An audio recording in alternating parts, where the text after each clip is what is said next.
Assalamualaikum warahmatullahi wabarakatuh. Selamat berjumpa kembali di kelas Overpressure in Sedimentary Basins. Jadi sekarang kita sudah masuk ke topik yang baru, yaitu mengenai overpressure application. Jadi yang sebelum-sebelumnya saya ajarkan ke saudara-saudara itu adalah dasar-dasar dari science overpressure. Nah, mulai dari minggu sekarang sampai dengan minggu-minggu selanjutnya, saya akan mendiskusikan mengenai bagaimana mengaplikasikan pemahaman kita mengenai overpressure yang sudah kita pelajari sebelumnya itu untuk berbagai keperluan, ya. Jadi kalau saudara lihat di sini, ya, jadi ada dua hal yang utama yang bisa diaplikasikan dari pemahaman kita mengenai konsep subsurface pressure dan stress.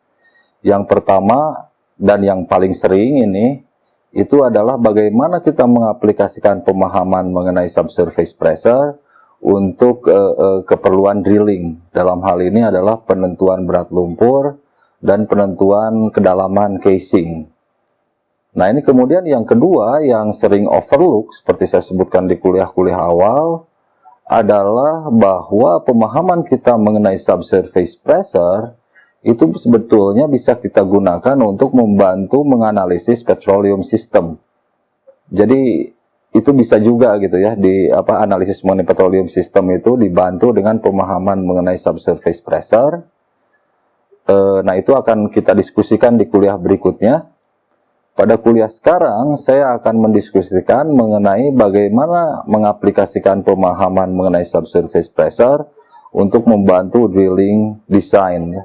Jadi itu adalah topik kita pada minggu ini, overpressure application to drilling. Oke, jadi ini saudara perhatikan gambar ini, gitu ya. Ini gambar yang berkali-kali saya rasa keluar di kuliah kita ini, gitu ya. Jadi kalau saudara perhatikan ini adalah gambar grafik pressure dan stress ini sebenarnya ya, ke kanan semakin besar terhadap kedalaman. Yang berwarna biru tegas ini, garis biru tegas ini adalah hydrostatic gradient kita. Kemudian yang ini circle, biru circle ini adalah pengukuran pressure dari MDT, misalnya seperti itu.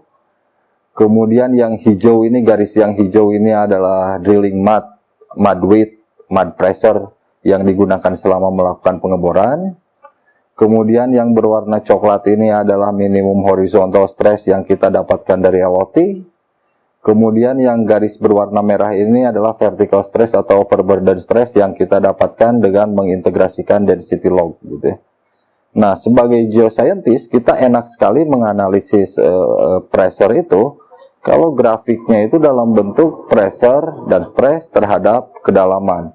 Jadi kalau saudara perhatikan gambar ini ada beberapa fenomena yang menarik. Mungkin kalau saudara lihat tekanannya yang diwakili oleh lingkaran-lingkaran biru ini, gitu ya, hasil pengukuran. Ini berada pada kondisi hidrostatik, terus naik sedikit, ini mungkin ada overpressure sedikit. Kemudian balik lagi ke sini, ini yang kemarin kita diskusikan sebagai pressure belly itu mungkin ya. Kemudian ini naik lagi terus begitu, seperti itu. Jadi enak sekali kita menganalisis jika grafiknya itu dalam bentuk pressure terhadap kedalaman. Dengan grafik seperti ini, yang pressure belly ini, yang tadi ini, gitu ya, yang ini, mungkin kita bisa interpretasikan bahwa di sana kita punya lateral reservoir drainage, gitu ya. Jadi enak sekali menganalisisnya kalau dalam bentuk grafik pressure terhadap kedalaman, gitu ya. Nah, tapi kalau untuk keperluan drilling, kawan-kawan driller tidak terlalu suka dengan grafik pressure terhadap kedalaman ini. Kawan-kawan driller biasanya konversikan pressure tersebut ke dalam ekuivalen mud weight, yang mana itu sama dengan pressure gradient, gitu ya. Nah, jadi untuk kawan-kawan di drilling begitu, grafiknya itu enaknya seperti ini, gitu ya. Jadi ini adalah pressure yang dinyatakan dalam ekuivalen mud weight dalam satuan gram per sisi, gitu ya. Jadi gram per sisi berat lumpur, begitu seperti itu. Kemudian ini kedalaman, gitu ya. Jadi semuanya pressure-nya ini diekuivalenkan in terms of mud weight. Demikian juga dengan minimum horizontal stress ini diekuivalenkan ke dalam mud weight dan juga overburden stress, ya. Semuanya diekuivalenkan ke dalam mud weight. Untuk keperluan drilling lebih enak seperti ini grafiknya itu, kawan-kawan drilling prefer grafiknya itu dalam bentuk pressure gradient terhadap kedalaman, gitu ya, seperti itu. Nah, prinsip pengeboran itu seperti apa? Ini yang akan coba kita jelaskan in terms of formation pressure, gitu ya. Nah, jadi ini peran formation pressure dalam pengeboran itu? Yang pertama itu adalah mendesain berat lumpur yang tepat, yang sedemikian rupa sehingga dia bisa melawan tekanan formasi supaya tidak terjadi kick yang mungkin bisa diikuti dengan blowout, tapi juga tidak terlalu berat sehingga pengeboran lama atau reservoir bisa jadi rusak, begitu ya, formation damage jika lumpurnya terlalu berat. Jadi itu yang pertama itu adalah berat lumpurnya itu harus appropriate, ya, seperti itu. Nah, yang kedua, role dari formation pressure ini adalah dalam hal penentuan kedalaman casing. Jadi casing di kedalaman berapa harus kita letakkan. Itu faktor terbesarnya itu adalah formation pressure dan frag gradient, gitu, seperti itu. Jadi pore pressure ini berguna dalam menentukan dua hal ini dalam mendesain suatu sumur pengeboran, gitu ya, seperti itu. Oke, jadi ini prinsip dari berat lumpur seperti saya sebutkan tadi. Jadi berat lumpur itu intinya dia harus bisa melawan tekanan formasi, begitu, seperti itu ya. Nah, karena dia harus bisa melawan tekanan formasi, tentunya tekanan yang diakibatkan oleh berat lumpur itu harus lebih besar dari formation pressure, gitu ya. Seperti itu yang pertama. Kemudian ada satu constraint lagi, yaitu kita punya frag pressure, gitu ya. Punya frag pressure artinya apa? Artinya tekanan yang diakibatkan oleh berat lumpur yang kita punya itu tidak boleh sampai dengan memecahkan batuan, tidak boleh lebih besar dari frag pressure, karena kalau batuan saudara pecahkan, sebagian lumpur akan masuk ke dalam rekahan-rekahan tersebut, saudara akan punya loss, gitu ya. Oke ya, jadi jika tekanan lumpur saudara lebih kecil dari tekanan formasi, maka saudara akan punya kick, yang seperti kita diskusikan kemarin-kemarin itu. Saudara akan punya influx dari formasi masuk ke lubang bor, influx fluids maksud saya ya. Nah, kemudian kalau tekanan lumpur saudara itu lebih besar dibanding frag pressure, seperti yang tadi sudah saya sebutkan, maka formasi akan pecah, gitu ya. Jika formasi pecah, akan ada sebagian lumpur yang masuk ke dalam formasi. Ujungnya apa? Ujungnya saudara akan dihajar lagi balik oleh formasi, saudara akan dapat kick juga, begitu ya, seperti itu. Oke, jadi ini hubungan antara mud weight dengan pore pressure.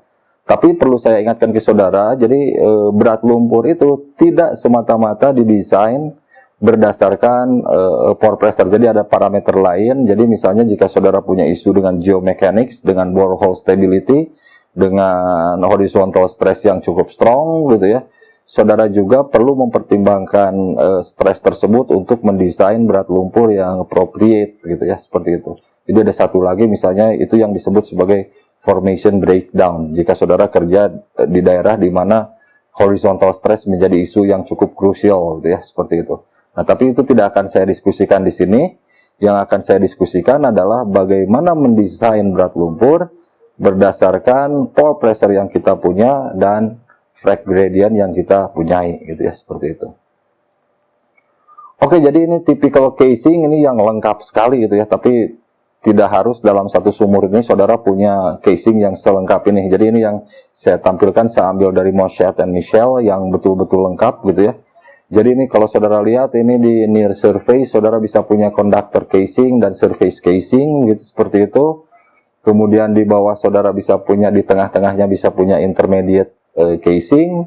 Kemudian di bawah saudara bisa punya production casing, dan jika diperlukan saudara punya production liner, begitu ya, seperti itu. Saya tidak akan masuk ke detail dari typical casing ini, gitu ya. Saudara bisa baca buku-buku mengenai teknik pengeboran di petroleum engineering untuk tahu lebih mengenai casing design ini, ya, seperti itu. Oke, jadi ini kemudian ini penentuan kedalaman casing ini tergantung dari apa saja. Ini ada beberapa list yang saya catat, begitu, seperti itu. Jadi yang pertama, casing itu selain pore pressure, ya, tentunya itu ya. Itu pertama, kenapa kita pasang casing? Karena mungkin kita deal dengan loose materials gitu ya. Jika punya loose materials, kita bisa punya banyak runtuhan. Mau tidak mau, misalnya kita perlu pasang casing di sana, atau kita punya shallow gas, misalnya ya, shallow gas itu bisa menjadikan masalah dalam pengeboran. Mungkin kita perlu pasang casing di sana, begitu ya. Nah, ini kemudian kedua, ini yang cukup penting dan saya rasa jadi isu yang cukup besar sekarang ini, yaitu perlindungan terhadap freshwater aquifer. Kalau saudara deal dengan Kementerian Lingkungan Hidup, Kementerian Lingkungan Hidup itu sangat, dalam tanda petik, sangat galak, dan saya setuju, ya, sangat galak untuk melindungi apa yang bapak-bapak di Kementerian Lingkungan Hidup itu sebut sebagai sambat, sumber air minum bawah tanah gitu ya. Jadi kalau ada freshwater aquifer di bawah sana, di kedalaman berapapun gitu ya, itu harus dilindungi dari pencemaran yang mungkin terjadi akibat pengeboran gitu ya. Jadi itu mungkin saudara membutuhkan casing untuk melindungi freshwater aquifer gitu ya, seperti itu. Nah, yang pertama ini, tapi kembali lagi, dua yang pertama ini tidak akan kita diskusikan di sini. Yang akan kita diskusikan adalah bagaimana penentuan kedalaman casing berdasarkan pore pressure regime yang kita punyai gitu ya. Itu yang akan kita diskusikan di kelas ini. Oke, jadi ini kalau kita baca buku-buku teknik pengeboran di petroleum engineering gitu ya. Jadi ada dua prinsip yang utama dalam penentuan kedalaman casing. Jadi ada yang disebut sebagai bottom up design dan ada yang disebut sebagai top down design. Jadi bottom up itu dari bawah ke atas didesain seperti itu. Kalau top down ya sebaliknya ya, dari atas ke bawah. Saya akan coba jelaskan bagaimana penentuan casing dan penentuan berat lumpur dengan bottom up design, dengan harapan kalau saudara sudah memahami bottom up design, saya rasa tidak akan sulit untuk memahami top down design ya, seperti itu. Oke, katakan sekarang kita punya pressure profile dan flak gradient seperti ditunjukkan pada gambar ini gitu ya. Jadi katakan hasil dari analisis seismic based pore pressure prediction, kemudian dari offset well yang saudara punyai gitu ya. Saudara come up dengan conclusion bahwa pore pressure yang akan kita hadapi di pengeboran sumur ini dicerminkan oleh garis yang berwarna biru ini gitu ya. Jadi ini adalah predicted pore pressure kita gitu ya, dari berbagai macam analisis yang sudah saya jelaskan di kuliah-kuliah sebelumnya itu gitu ya. Nah, kemudian dari regional compilation misalnya seperti itu, kemudian dari literatur juga, kemudian dari hasil perhitungan juga, kita dapatkan flak gradient yang kita predik ini adalah garis yang berwarna merah ini begitu ya, seperti itu. Nah, berdasarkan data dua ini, bagaimana kita mendesain berat lumpur dan di mana kita harus meletakkan casing. Itu yang akan kita diskusikan tentunya dengan metode bottom up seperti yang sudah saya sebutkan tadi ya. Metode top down tidak akan saya diskusikan di kuliah ini gitu ya. Nah, jadi intinya apa? Seperti saya sebutkan tadi, berat lumpur kita itu harus ada di antara ini. Harus ada di antara pore pressure dan ada di antara flak gradient. Tidak boleh kurang dari pore pressure karena itu akan menyebabkan terjadinya kick, influx fluids gitu ya. Dan tidak boleh lebih besar dari flak pressure ini karena saudara akan memecahkan batu gitu ya. Jadi ini yang disebut sebagai drilling window atau drilling margin itu di sini ya. Jarak di antara pore pressure dan flak gradient gitu ya. Oke, jadi hasil analisis saudara kembali lagi mendapatkan bahwa garis yang berwarna biru ini adalah predicted pore pressure saudara, kemudian yang berwarna merah ini adalah flak gradient saudara, gitu ya, seperti itu. Oke, nah ini kemudian kalau ngebor itu kita ingin seaman mungkin gitu ya, jadi seaman mungkin, jadi kita harus pertimbangkan kemungkinan adanya kenaikan pressure, misalnya akibat swab dan surge gitu ya, sehingga hasil predicted pore pressure saudara ini ditambahkan sedikit gitu ya. Jadi garis yang berwarna hijau ini nih sekarang nih yang akan kita gunakan setelah mempertimbangkan faktor ini misalnya swab dan surge. Jadi uncertainty juga mungkin dimasukkan sehingga inilah sekarang yang akan digunakan untuk mendesain berat lumpur dan kedalaman casing gitu ya, seperti itu. Nah, jadi ini saudara lihat kalau pore pressure kita naikkan, jadi kita coba konservatif gitu ya, konservatif mungkin, katakan ini exploration wells, kita belum tahu banyak mengenai daerah ini gitu ya. Jadi pore pressure kita naikkan. Nah, tapi saudara lihat ini kalau frag gradient gitu ya, kita turunkan sedikit gitu ya, kita turunkan sedikit. Ini untuk apa namanya, katakan nih kita sebut sebagai safety margin gitu ya, supaya kita punya safe margin jika kita dapat kick misalnya seperti itu. Oke, jadi yang sekarang kita gunakan itu untuk prediksi, untuk menentukan berat lumpur yang kita gunakan dan kedalaman casing di mana casing harus diletakkan. Setelah memasukkan faktor uncertainty yang tadi saya jelaskan, adalah garis yang berwarna hijau ini dan garis yang berwarna merah putus-putus. Jadi sekarang kita lupakan garis biru ini dan lupakan garis merah yang tegas ini, ya, seperti itu. Oke ya, jadi ini kita punya ini sekarang acuannya itu adalah garis yang hijau ini sebagai pore pressure, dan garis yang merah putus-putus ini sebagai frag gradient. Nah, dalam bottom up design, nah ini saudara lihat nih. Jadi didesain dari bawah gitu ya. Jadi bawah ini kalau kita lihat di kedalaman 14.000 di sini gitu ya. Ini kita punya pore pressure in terms of mud weight itu katakan sebesar 18 ppg gitu ya. Sementara kita punya frag gradientnya itu kurang lebih misalnya 18,2 ppg gitu ya. Jadi artinya apa? Artinya berat lumpur yang bisa digunakan di kedalaman 14.000 tersebut ada di antara 18 ppg dengan 18,2 ppg gitu ya. Nah, katakan kita pilih 18,05 ppg untuk melawan pore pressure di kedalaman 14.000 gitu ya. Nah, sekarang pertanyaannya dari mulai kedalaman berapa kita bisa apply gitu ya mud weight sebesar 18,5 ppg tersebut begitu ya. Nah, bagaimana cara mengetahui itu? Itu gampang saja, saudara tarik saja garis lurus dari 18,5 ini sampai memotong frag gradient kita, garis merah yang putus-putus itu gitu ya, seperti itu. Nah, jadi kalau saudara lihat ini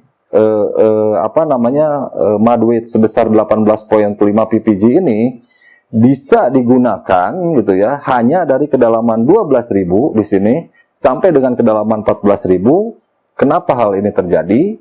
Karena saudara lihat ini dari mulai kedalaman 12.000 ke atas gitu ya, ke sini dari 12.000 ke atas, frag gradientnya itu adalah less than 18,05 ppg. Artinya kalau di kedalaman yang lebih dangkal dari 12.000, saudara gunakan mud weight 18,05 ppg, saudara akan nge-frag dari formasi. Jadi formasinya akan frag begitu ya, seperti itu. Dan itu tidak boleh gitu ya, seperti itu.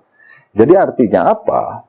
Artinya dimulai di kedalaman 12.000, saudara harus pasang casing. Saudara harus pisahkan lapisan di kedalaman 12.000 sampai dengan 14.000 karena kita akan menggunakan maksimum mud weight sebesar 18,05 dengan lapisan yang di atasnya yang frag gradientnya itu less than 18,05 gitu ya, seperti itu. Jadi saudara pisahkan itu dengan casing. Jadi saudara harus set casing di kedalaman 12.000 gitu ya, seperti itu. Oke, jadi kita sudah lawan, ini artinya pore pressure dari kedalaman 12.000 sampai dengan 14.000 dengan maksimum mud weight sebesar 18,05 gitu ya, seperti itu. Nah, sekarang yang selanjutnya yang harus kita desain adalah dari kedalaman 12.000 ke atas gitu ya, seperti itu. Oke, sekarang kita lihat di kedalaman 12.000 di sini kita punya mud weight, punya pore pressure sebesar 17 ppg gitu ya, seperti itu. Kemudian kita di kedalaman 12.000 ini punya frag pressure sebesar 18 ppg, katakan seperti itu ya. Jadi artinya apa? Artinya berat lumpur yang bisa saudara gunakan itu ada di antara 17 ppg dan 18 ppg gitu ya, seperti itu. Nah, katakan kita kita lawan di kedalaman 12.000 itu dengan mud weight sebesar 17 ppg di sini itu ya, maksimum mud weight sebesar 17 ppg gitu ya. Oke ya. Nah, dimulai dari kedalaman berapa mud weight sebesar 17 ppg itu bisa digunakan? Saudara lihat ini gitu ya. Sama dengan yang tadi, kita tinggal tarik ke atas, kita potongkan dengan frag gradientnya gitu ya. Nah, ini didapatkan bahwa 17 ppg itu bisa digunakan mulai dari kedalaman 9.500 sampai kedalaman 12.000, maksimum mud weight sebesar 17 ppg tersebut gitu ya. Artinya apa? Artinya di kedalaman 9.500 di sini saudara kembali lagi harus pasang casing yang memisahkan lapisan di atas, yang gunanya memisahkan lapisan di atas, yang frag pressure-nya itu kurang dari 17 ppg, dengan lapisan yang di bawahnya yang akan kita apply mud weight sebesar 17 ppg gitu ya. Nah, dengan langkah yang sama seterusnya saudara dapatkan juga begitu ya. Jadi di sini kalau kita lihat di kedalaman 9.500 kita harus lawan dengan mud weight sebesar 14.25 ppg. Nah, tapi karena di atas 5.000 itu frag gradientnya itu less than 14.25 ppg, maka di kedalaman 5.000 saudara harus pasang casing gitu ya, seperti itu. Nah, jadi seperti ini bagaimana kita mendesain berat lumpur dan menentukan kedalaman casing berdasarkan data pore pressure yang kita punya dan frag gradient yang kita punyai gitu ya, seperti itu. Nah, ini sebagai summary gitu ya. Jadi saudara lihat di sini dari mulai surface sampai dengan 5.000 feet itu tekanannya tadi kita lihat hidrostatik. Jadi saudara bisa apply berat lumpur slightly above hydrostatic gitu ya, jika saudara tidak punya isu dengan formation breakdown misalnya seperti itu. Nah, kemudian dari kedalaman 5.000 sampai dengan kedalaman 9.500 itu saudara bisa naikkan gradual mud weight dari mulai hydrostatic sampai dengan maksimum di kedalaman 9.500 itu sebesar 14.2 ppg gitu ya, seperti itu dari hasil tadi bottom up design itu. Nah, kemudian dari kedalaman 9.500 sampai dengan kedalaman 12.000 saudara bisa apply mud weight mulai dari 14.2 ppg sampai dengan 17 ppg in maximum gitu ya, seperti itu. Nah, kemudian terakhir di section 12.000 sampai dengan 14.000, saudara bisa apply mud weight dari mulai 17 ppg sampai dengan 18.5 ppg in maximum, gitu ya. Nah, kemudian dari bottom up design yang tadi kita sudah exercise sedikit juga, casing itu harus diletakkan di kedalaman berapa saja. Jadi yang pertama ini saya tuliskan titik itu ya. Jadi itu untuk misalnya saudara mau melindungi freshwater aquifer gitu ya, seperti itu.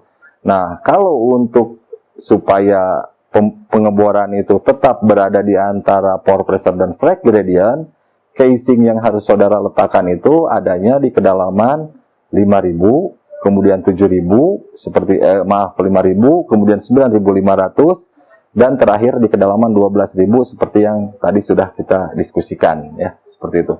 Jadi saya rasa cukup simple, cukup straightforward bagaimana kita menentukan berat lumpur yang harus digunakan dan di mana casing harus diletakkan berdasarkan predicted pore pressure kita dan predicted frag gradient yang kita punyai ya, seperti itu.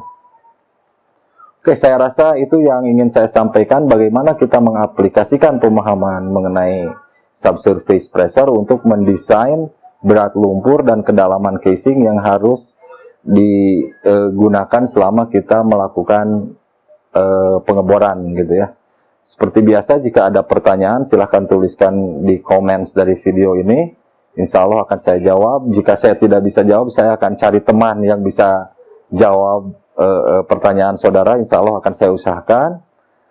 Sekali lagi terima kasih sudah mengikuti kuliah saya sampai dengan sekarang ini. Assalamualaikum warahmatullahi wabarakatuh.